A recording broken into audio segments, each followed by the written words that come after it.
Hi hello ಪ್ರೀತಿಯ ವಿದ್ಯಾರ್ಥಿ ಮಿತ್ರರೇ, ಪುನರ್ವಿ ಎಜು ಸಂಸ್ಕಾರ್ಗೆ ಸ್ವಾಗತ ಸುಸ್ವಾಗತ.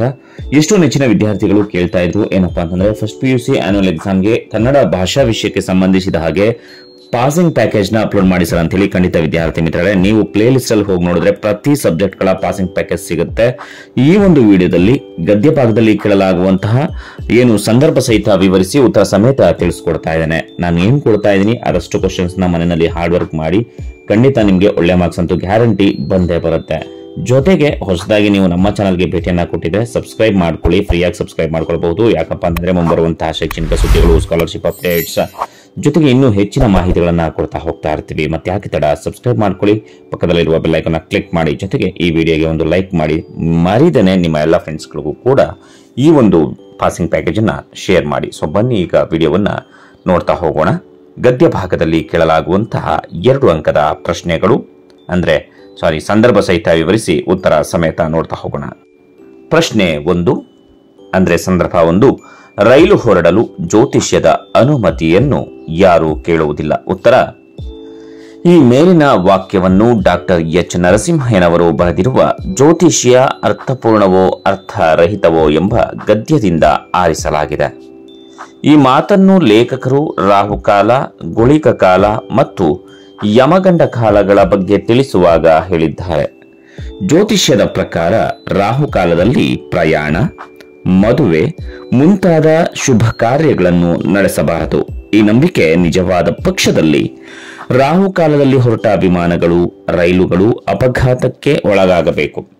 ನ್ಯೂಯಾರ್ಕ್, ಲಂಡನ್ ಅಂತಹ ವಿಮಾನ ನಿಲ್ದಾಣಗಳಲ್ಲಿ ಯಾವಾಗಲೂ ವಿಮಾನಗಳು ಬಂದು ಹೋಗುತ್ತಿರುತ್ತವೆ. ಅವುಗಳು ರಾಹುಕಾಲವನ್ನು ತಪ್ಪಿಸಲು ಕಾಯುವುದಿಲ್ಲ ಎಂದು ತಿಳಿಸುತ್ತಾ ಹಾಗೆಯೇ ರೈಲು ಹೊರಡಲು ಜ್ಯೋತಿಷ್ಯದ ಅನುಮತಿಯನ್ನು ಯಾರು ಕೇಳುವುದಿಲ್ಲ ಎಂದಿದ್ದಾರೆ. ಸಂದರ್ಭ 2, ಅಡ್ಡಗೋಡೆಯ ಮೇಲೆ ದೀಪವಿಟ್ಟಂತೆ.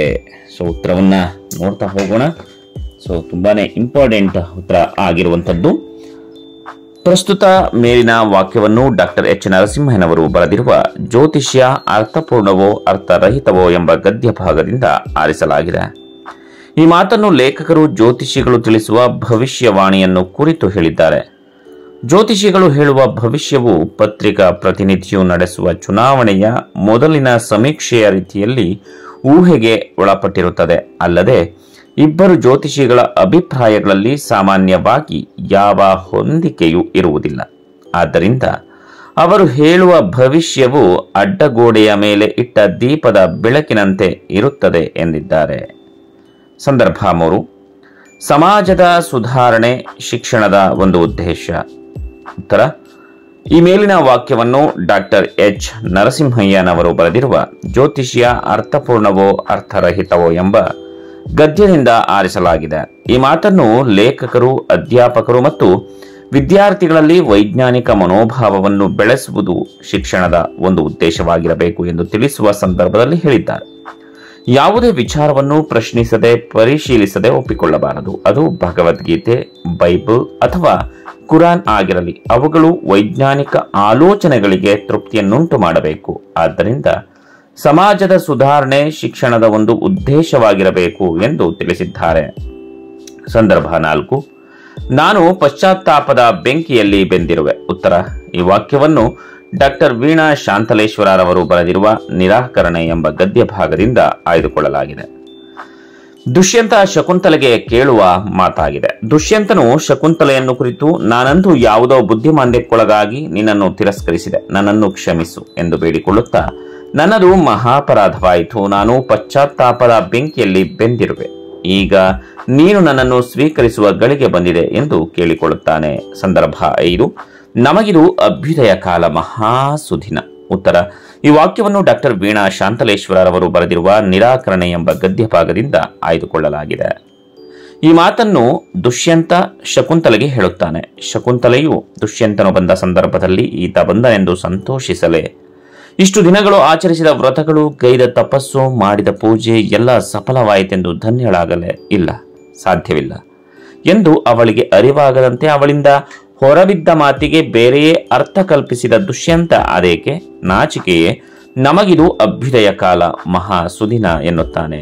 ಸಂದರ್ಭ 6, ನಾನು ತಾಯಿಯ ಕರ್ತವ್ಯ ನಿರ್ವಹಿಸಲೇಬೇಕು, ಉತ್ತರ. ಈ ವಾಕ್ಯವನ್ನು ಡಾಕ್ಟರ್ ವೀಣಾ ಶಾಂತಲೇಶ್ವರ ಅವರು ಬರೆದಿರುವ ನಿರಾಕರಣೆ ಎಂಬ ಗದ್ಯ ಭಾಗದಿಂದ ಆಯ್ದುಕೊಳ್ಳಲಾಗಿದೆ. ಈ ಮಾತನ್ನು ಶಕುಂತಲೆ ತನ್ನ ಮನಸ್ಸಿನಲ್ಲಿಯೇ ಹೇಳಿಕೊಳ್ಳುತ್ತಾಳೆ. ತಾನೀಗ ಒಬ್ಬ ಮಗನ ತಾಯಿ. ಈ ಮಗನ ಅಭಿವೃದ್ಧಿಯೇ ತನ್ನ ಕರ್ತವ್ಯ.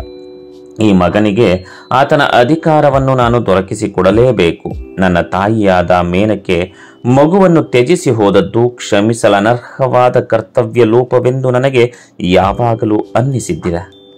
ನಾನು ತಾಯಿಯ ಕರ್ತವ್ಯ ನಿರ್ವಹಿಸಲೇಬೇಕು. ನನ್ನ ಮಗ ಪುರುವಂಶದ ಯುವರಾಜನಾಗಲೇಬೇಕು ಎಂದು ಮನಸ್ಸಿನಲ್ಲಿಯೇ ನಿರ್ಧರಿಸುತ್ತಾಳೆ. ವಿದ್ಯಾರ್ಥಿಗಳು, ಇದಿಷ್ಟು ಸಂದರ್ಭ ಆಗಿರುವಂಥದ್ದು. ನಿಮಗೆ ಯಾವುದು ಸಬ್ಜೆಕ್ಟ್ ಬೇಕು ಅನ್ನೋದನ್ನು ಕಮೆಂಟ್ ಸೆಕ್ಷನ್ಲಿ ಕಮೆಂಟ್ ಮಾಡಿ. ಸೊ ಮಿಸ್ ಮಾಡದೇ ಪ್ಲೇ ಲಿಸ್ಟ್ಗೆ ಭೇಟಿ ಕೊಟ್ಟು ಎಲ್ಲ ಸಬ್ಜೆಕ್ಟ್ಗಳ ಪಾಸಿಂಗ್ ಪ್ಯಾಕೇಜನ್ನು ನೋಡ್ತಾ ಹೋಗಿ. ಮರಿದರೆ ಈ ವಿಡಿಯೋವನ್ನು ಶೇರ್ ಮಾಡಿ. ಮತ್ತೆ ಮುಂದಿನ ಶೈಕ್ಷಣಿಕ ಸುದ್ದಿಯಲ್ಲಿ ಭೇಟಿಯಾಗೋಣ. ಅಲ್ಲಿವರೆಗೂ ನಮಸ್ಕಾರ.